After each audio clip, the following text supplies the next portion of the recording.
Hello दोस्तों, दिनेश्वर 360 की तरफ से सभी दोस्तों को नमस्कार। क्या भारत सिर्फ हथियार खरीद रहा है या अब दुनिया को हथियार बेच भी रहा है? और इसी बीच क्या पाकिस्तान भी किसी बड़े डिफेंस डील में आगे बढ़ चुका है?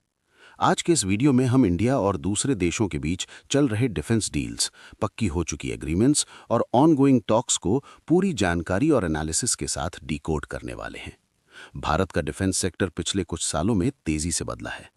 हाल ही में भारतीय वायुसेना के लिए 114 राफेल फाइटर जेट्स की बड़ी डील को मंजूरी दी गई है। इसका सीधा मतलब है भारत अपनी एयर पावर को फ्यूचर चैलेंजेस के लिए और मजबूत कर रहा है। सिर्फ फाइटर जेट्स ही नहीं, भारत ने आर्म्ड ड्रोन्स, ब्रह्मोस मिसाइल्स और एडवांस्ड वेपन सिस्टम्स के लिए हजारों करोड़ रुपए के डिफेंस प्रपोजल्स भी अप्रूव किए हैं। इनका मकसद साफ है, पुराने सिस्टम्स को हटाकर मॉडर्न वॉरफेयर के लिए तैयार रहना।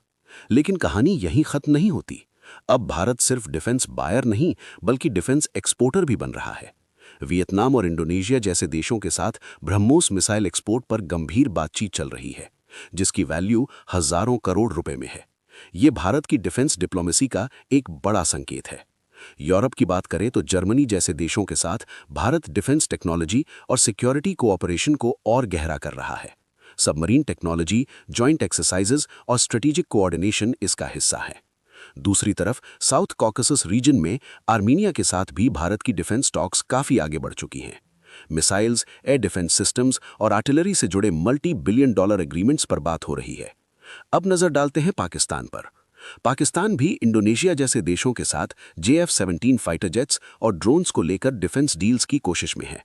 इतना ही नहीं, सूडान जैसे देशों को वेपन्स सप्लाई करने की बातचीत भी सामने आई है।